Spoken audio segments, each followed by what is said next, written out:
بس صرف چند جملے عرض کرنے کی کوشش کروں گا. ڈاکٹر عائشہ بنت الشاطی مصر کی مایہ ناز اہل سنت خاتون، بہت بڑی عالمہ ہے، تاریخ پر سیرت پر بہت کتابیں لکھی.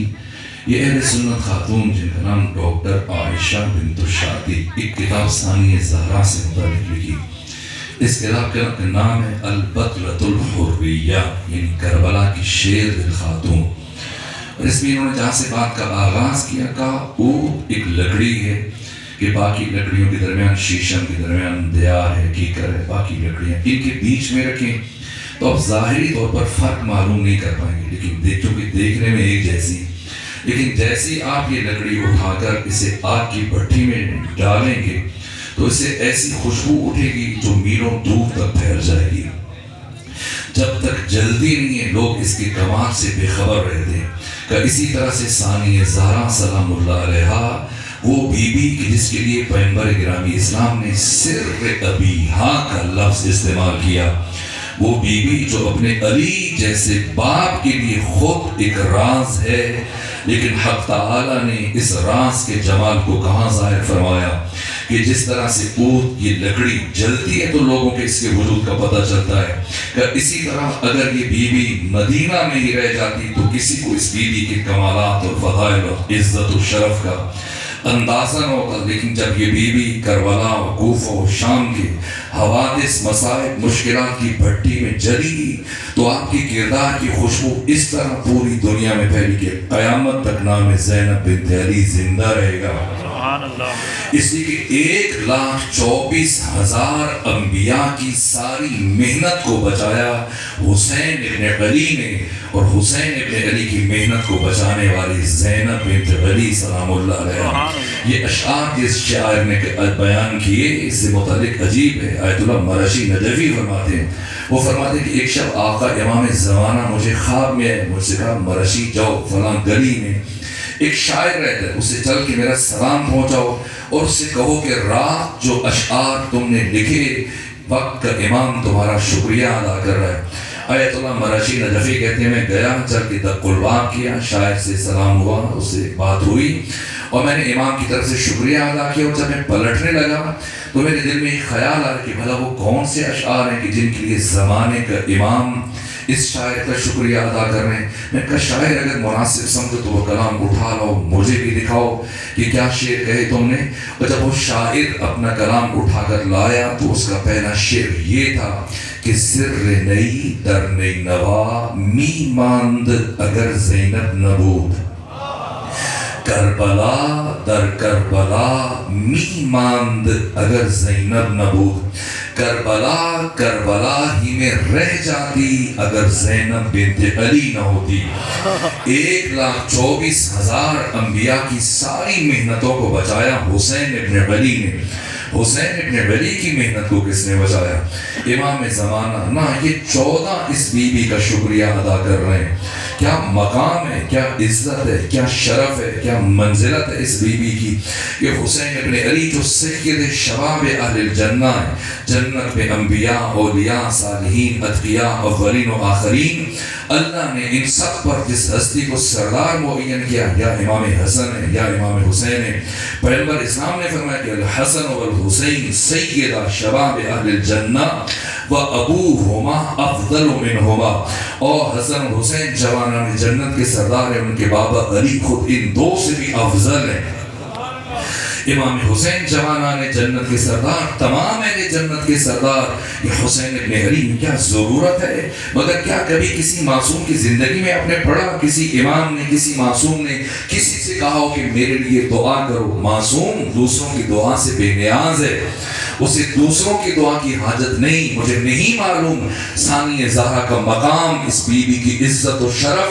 یہ وقت شہادت سے کچھ پہلے جب رخصت آخر کے موقع پر آئے اپنی بہن سے ودا ہونے کے لیے، آخری جملہ جو کہا حسین ابن علی نے خواہر گرامی زینب بنت علی سے کہ یا اختی لا تنسینی فی نافلۃ اللیل، اے بہن زینب مجھے اپنی تہجد کی دعاؤں میں فراموش نہ کرنا.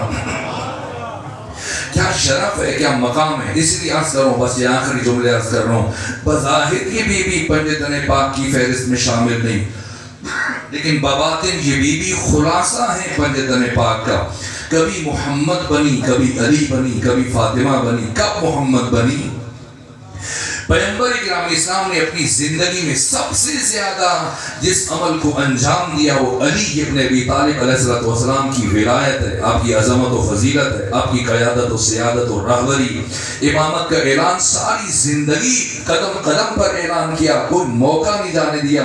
سفر میں، حضر میں، دیس میں، پردیس میں، حالت جنگ میں، مدینہ میں قیام، جہاں ہر روز دن میں کئی مرتبہ پیغمبر اسلام علی کی عظمت اور فضیلت اور شرف اور مقام کو بیان کرتے تھے. یہاں تک کہ یہ بھی نہیں دیکھتے تھے کہ سامنے 1000 افراد ہیں، 10,000 ہیں، 5,000 ہیں، ایک فرد ہے. میں نے اہل تسنن کے منابع میں پڑھا کہ جب وجود مبارک کی ختمی مرتبہ 3 دن غار ثور میں قیام پذیر رہے.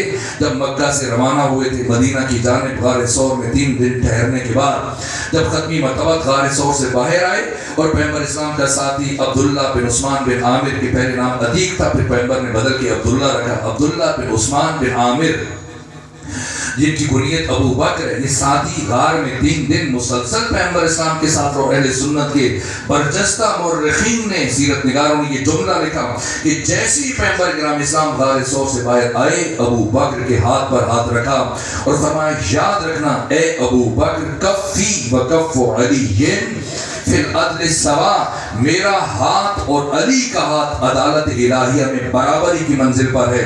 اس کا مطلب کوئی موقع نہیں جانے دیا ختمی مرتبہ نے. زندگی میں مسلسل 20 سالوں میں دعوت ذوالعشیرہ سے لے کر غدیر تک، ان 20 سالوں میں لاکھوں مرتبہ، یہاں تک کہ حبر الامہ ابن عباس روایت کرتے ہیں، مفسر قرآن، کہا کہ میں نے پیغمبر اسلام کی زبان سے علی کی عزت و عظمت اور فضیلت سے متعلق 23,000 احادیث سنی ہے. صرف عبداللہ ابن عباس نے 23,000 احادیث سنی ہے، درحالی کہ ان کی عمر زیادہ نہیں تھی.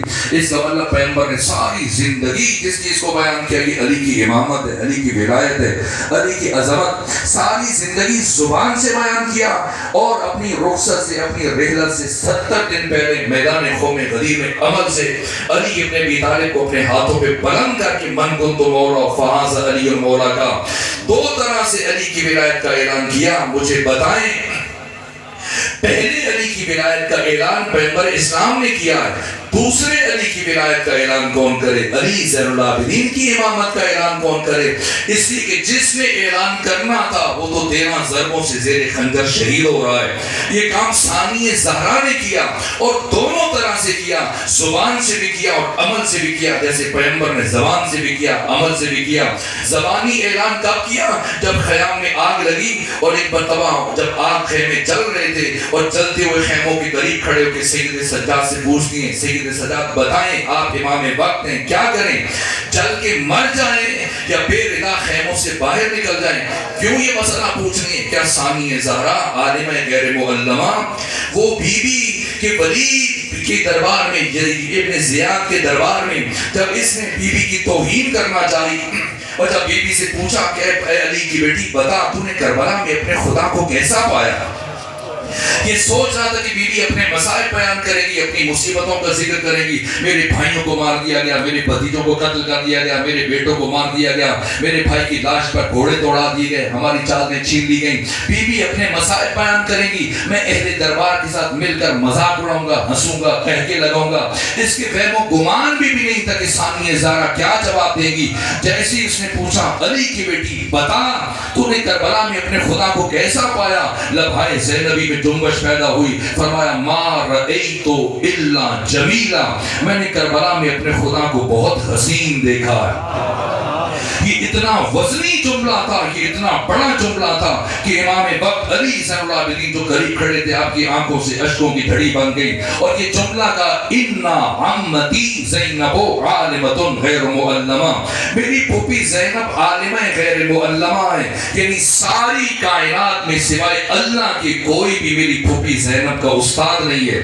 زینب بنت علی شاگرد خدا، مدرسہ الہیہ کی فارغ التحصیل، عالمہ غیر معلمہ. اس کی تفسیر میں استاد دارستانی فرماتے ہیں کہ جو 2 خطبے ثانی زہرا نے کوفہ اور شام میں دیے، اگر پیغمبر اسلام کو آپ کی جگہ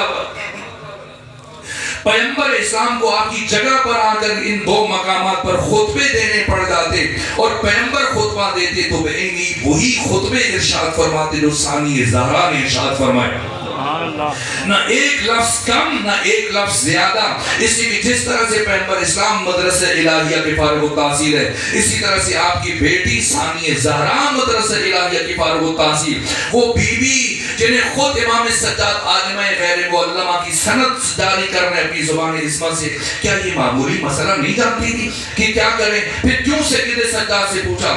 سید سجاد سے پوچھ کر امام سجاد کی امامت کا اعلان کیا کہ اب روئے زمین پر نائب حسین ولی خدا انسان کامل امام وقت علی زین العابدین نے ابھی زبان سے اعلان کیا، اور کچھ لمحوں کے بعد کسی بیوی نے علی زین العابدین کی ولایت اور امامت کا عمل سے اعلان کیا۔ مجھے خود بتائیے گا کہ میدان خم غدیر میں واللہ یعصمک من الناس کی ضمانت جاری ہونے کے بعد علی کو اپنے بازوؤں پہ بلند کر کے من کنت مولا فہذا علی مولا کہنا یہ زیادہ مشکل تھا یا جلتے ہوئے خیموں میں 55 برس کی ضعیفہ کو 22 برس کے جوان کو اپنے کندھوں پر اٹھا کر باہر لانا؟ یہاں اس بیوی نے کردار مصطفیٰ ادا کیا۔